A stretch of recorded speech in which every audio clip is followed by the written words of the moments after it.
दशरथ अजित बिहारी राम सिया राम जय जय राम।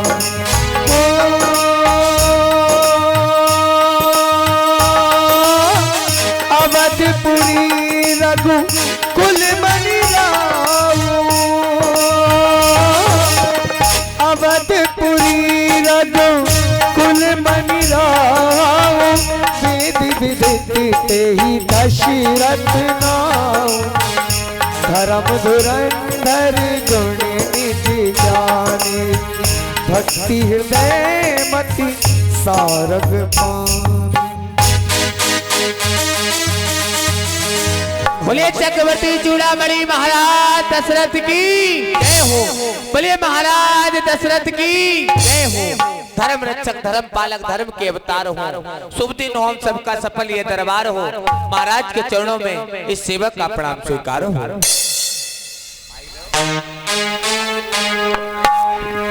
बोलिए महाराज दशरथ की जय हो। महाराज दशरथ की जय हो। सेवा हमारा धर्म है, सेवा बजाए हम, सेवा में राजन आपके पल के बिछाए हम। सफाई क्या दूं और इस सफाई पर जरा सी याद आने दूं अपने पूज्य राजन पर। महाराज के चरणों में इस सेवक का प्रणाम स्वीकार हूं। माइक खोल दो भैया भैया ऑन कर न,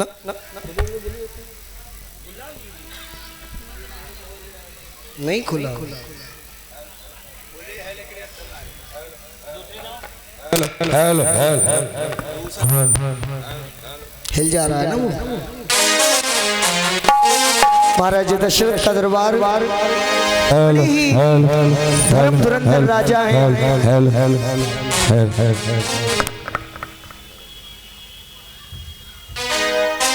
बोली राजाधिराज चक्रवर्ती सम्राट महाराज दशरथ की जय हो। महाराज दशरथ की जय हो। शत्रुताई सैर करता है मगर गजराज से धूल की औकात क्या आकर जो लगे महाराज के ताज से। महाराज के श्री चरणों में इस सेवा का कोट कोट प्रणाम स्वीकार हो। प्रसन्न हो यशस्वी हो।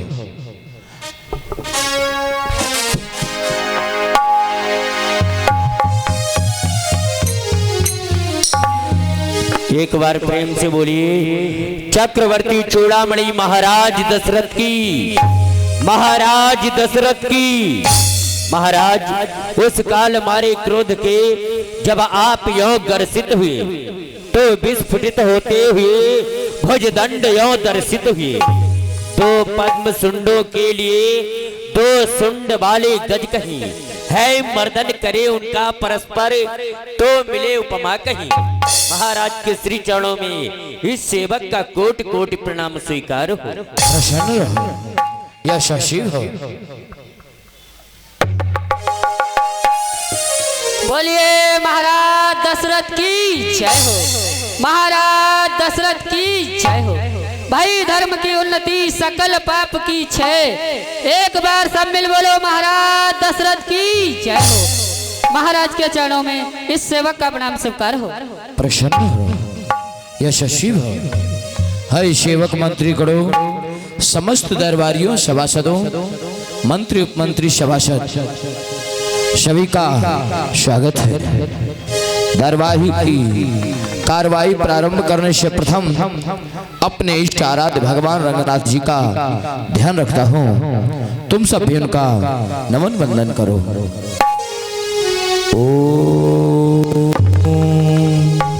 शांताकारं भुजगशयनं पद्मनाभं सुरेशं विश्वाधारं गगनसुदशं मेघवर्णो शुभांगं लक्ष्मीकान्तं कमलनयनं योगवीर्ध्यानिगम्यं वन्दे विष्णु भवभयहरं सर्वलोकैकनाथं सर्वलोकैकनाथं।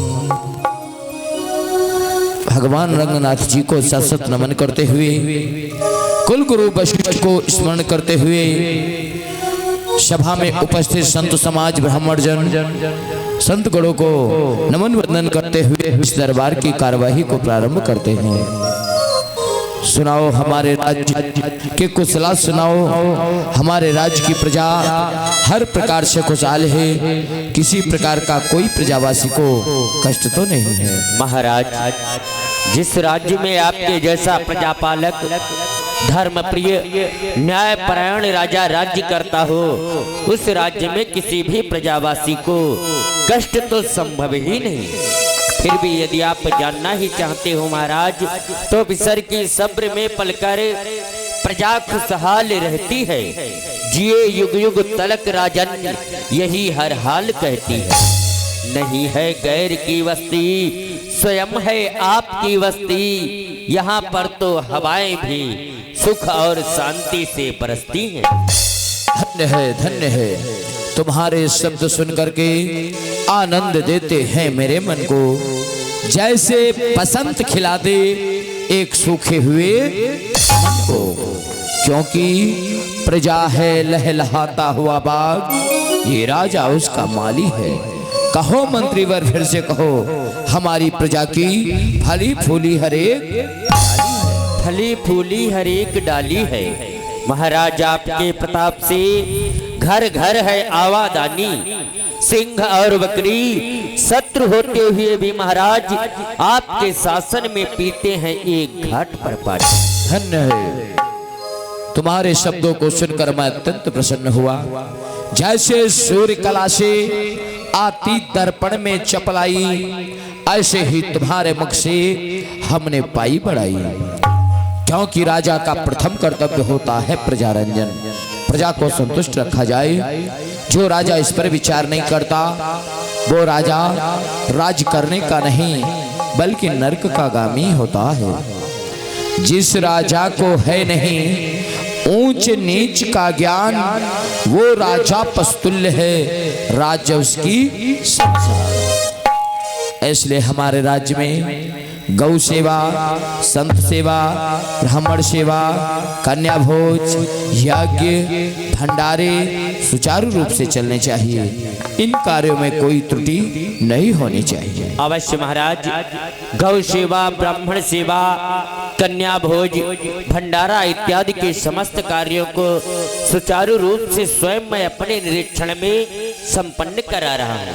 जिस भी वस्तु की आवश्यकता होती है राज दरबार से उसकी उपलब्धि कराई जा रही है।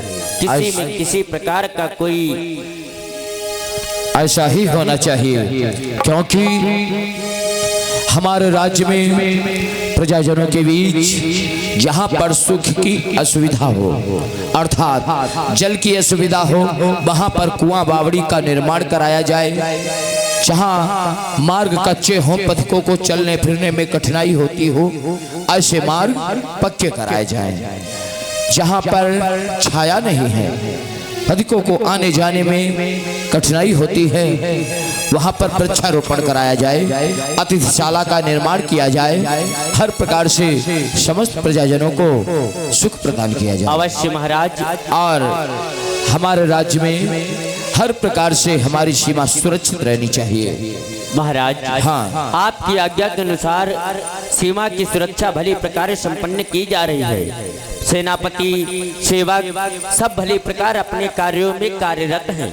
इतना ही नहीं, मैं नगर में अपना रूप बदलकर भ्रमण करता हूँ। यदि किसी को किसी प्रकार का कष्ट होता है तो उसके कष्ट को दूर करने का प्रयत्न करता हूँ। यदि मुझसे दूर नहीं होता है तो उसे समझाकर दरबार में लाता हूँ।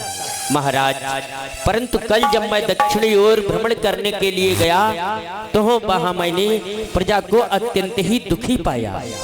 क्योंकि महाराज, उस क्षेत्र में कई बनेले जीव आए हुए हैं। क्या राज सीमा में बनेले जीव प्रवेश कर आए हैं? हाँ महाराज। तब तो हमारा प्रथम कर्तव्य यही है कि अपने प्रजाजनों का दुख दूर करने के लिए उन बनेले जीवों का शिकार किया जाए। जी महाराज। हमें तुमने खबर सुनाकर अत्यंत ही प्रसन्न कर दिया है। हम तुम दोनों भाइयों से बहुत प्रसन्न हैं। मंत्रीवर सुमंत और सेनापति सुपंथु, हम तुम दोनों से बहुत प्रसन्न हैं जो पल पल की खबर हम तक देते रहते हो। इसलिए इस अवसर हम शिकार के लिए चलेंगे और उस बनैले जीवों को नष्ट करेंगे ताकि हमारे प्रजाजनों में कोई व्यवधान न हो पाए। अवश्य महाराज। हमारा रथ तैयार किया जाए। सारथी तुम ही चलो। इस प्रकार महाराज दशरथ उन वेहलियों का शिकार करने के लिए सुते ही तपते हो जाते हैं, क्योंकि राजा का कर्तव्य होता है कि प्रजा का दुख सुख संकट देखना, तो आके खबर जताई जाती है। महाराज आज सुते ही तैयार हो जाते हैं। चलिए, मैं स्वयं चल रहा हूँ और तुम भी हमारे साथ में चलो। सभी शिकार के लिए राम सिया राम जय जय राम।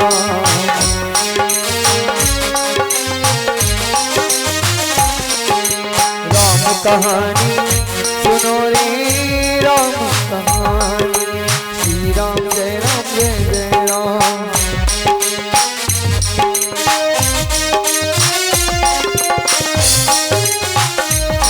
दशरथ की राज दुलारी, कौशल्या की आंख तारे, ऐ सूर्य वंश के सूरज और रघुकुल के उजियारे हो। लेके तेरा नाम बोले मधुबरी पानी, राम कहानी महाराज। सेनापति महाराज, इस वन में हम सब अलग अलग मार्ग से प्रवेश करेंगे ताकि वो पशु जहाँ भी छुपे हों उनका शिकार हो सके। अवश्य महाराज, क्योंकि यही वह स्थान है जहाँ पर हमारे एक सेवक के बालक के ऊपर बनैले जीव ने आक्रमण किया था। ठीक है, तो चारों दिशा से अपने सैनिकों को आदेश दो, प्रवेश करें इस वन में। जो आज्ञा महाराज। सैनिकों, चारों ओर फैल जाओ, वह जीव बचकर नहीं जाना चाहिए।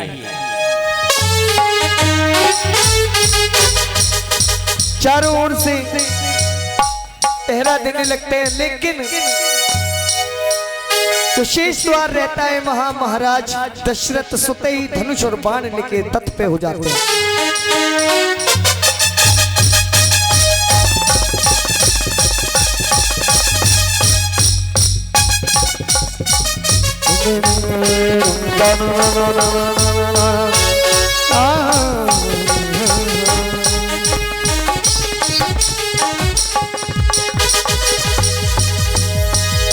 और गहरे जंगल में चले जाते हैं महाराज। लेकिन इतने घने घनघोर वन में आ गया हूँ, परंतु अभी तक कोई शिकार मिला ही नहीं। परंतु अधिक समय हो गया है, अब अचानक प्यास सता रही है। क्यों ना कहीं जलाशय देखा जाए, जल मिल जाए तो प्यास बुझाई जाए। अब देखिएगा भक्तों, शिकार को ढूंढते ढूंढते गला सूखने लगा तो सरोवर ढूंढने लगे जल पीने के लिए महाराज। उस सरोवर में एक बड़ा ही सुंदर पुष्प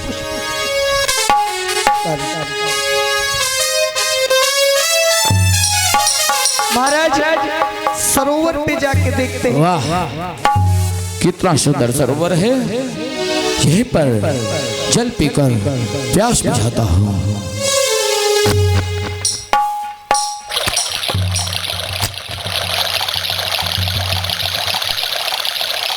ओह, शीतल जल है।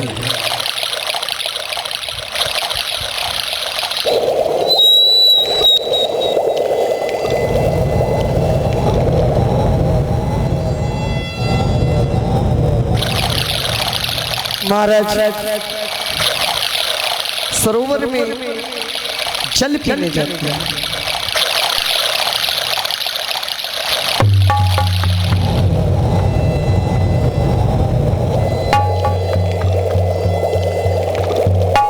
जैसे ही पुष्प पे महाराज सरोवर के नजदीक जाते हैं, पुष्प दूर हटने लगता है। वाह, इच्छा तृप्त हो गई। कौन बजा रहा अरे ये क्या? इस सरोवर में ये पुष्प कितना सुंदर खिला हुआ है। अरे इस सरोवर का जितना शीतल जल है उतना सुंदर पुष्प है। क्या लौकिक है। शिकार नहीं मिला तो क्या हुआ, इस पुष्प को तोड़ लूं और अपनी महारानी को प्रदान करूंगा। पुष्प जब हमारी महारानी कैकेयी के केशों में पहुंचेगा तो क्या उनकी सुंदरता बढ़ेगी। और वैसे सत्य कहूं, पुष्प का भी भाग्य तभी चमकेगा। इस पुष्प को तोड़ लेना चाहिए। जैसे ही महाराज आगे बढ़ते हैं,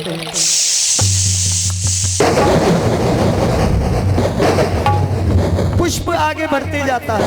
ये तो बढ़ता हुआ जा रहा है, बाणों से पकड़ना चाहिए। महाराज विचार करते कि अपने बाणों से काटना चाहिए, इसे निकालना चाहिए।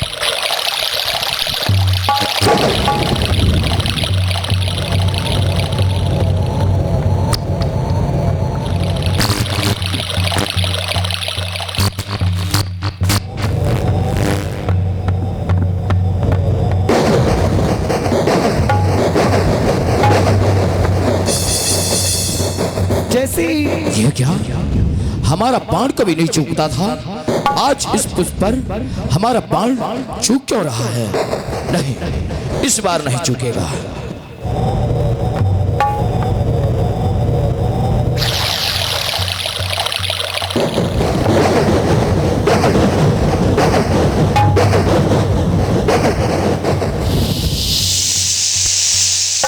चलो उधर जाकर के इस पुष्प को पकड़ता हूँ, शायद जल के लहरों में उधर पड़ गया है। महाराज ने और बहुत प्रयास किया लेकिन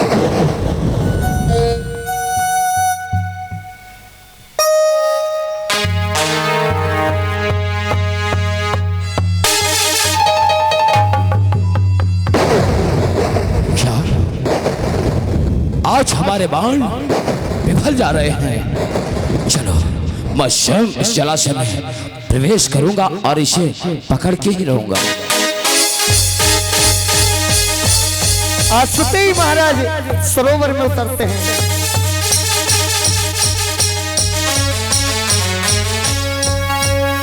जैसे ही पुष्प के समीप जाते हैं, करीब जाते हैं, पीछे हटता है।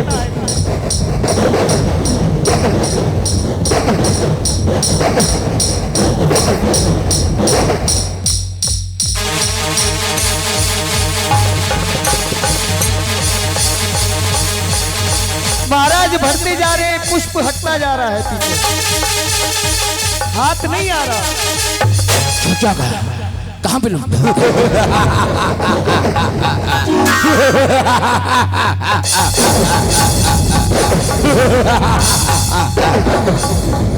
राजन, आपके प्रयास विफल जाएंगे, क्योंकि मैं अपने धर्म को डिगाता नहीं और कभी निर्वंशियों के हाथ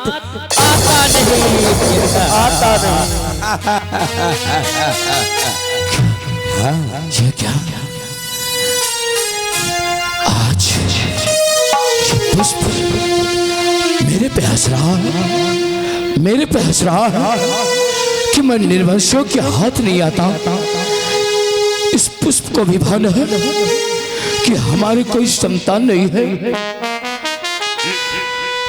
आज इस सरोवर में ये पुष्प मुझ पर हंस रहा है, मुझ पर हंस रहा है।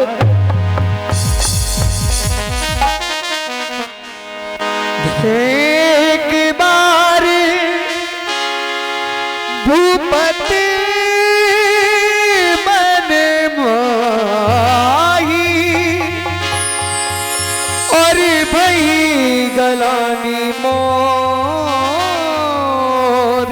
सुत नाही।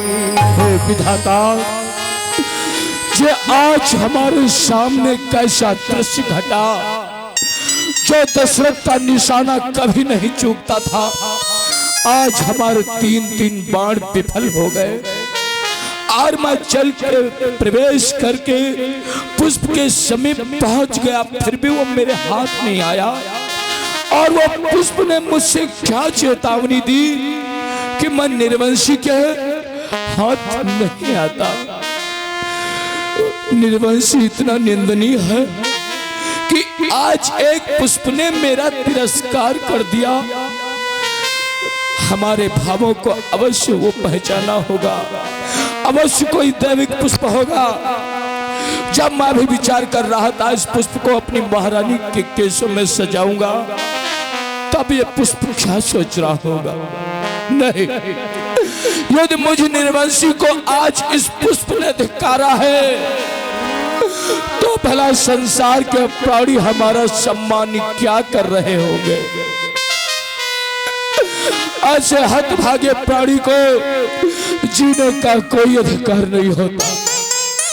अरे मैं अयोध्या का स्वामी हूँ, चक्रवर्ती चूड़ामणि सम्राट होते हुए एक निर्वंशी का कलंक लेकर जी रहा हूँ। आज एक पुष्प ने मेरा इस प्रकार से उपहास उड़ा दिया, तो संसार के प्राणी क्या कहते होंगे? हमारे सामने तो उसकी तपस्या भंग करी। पवन देव जाओ, इस समय मृत्युलोक में वह हिरणा के सब तप कर रहा है, इसलिए जाओ उसकी तपस्या को भंग कर दो। जो आज्ञा महाराज। ब्रह्मदेवा जाओ। पवन देव को आज्ञा, देवा तुम जाके तप भंग करो। ब्रह्मदेवाय नमः। ओम ब्रह्मदेवाय नमः। ओम ब्रह्मदेवाय।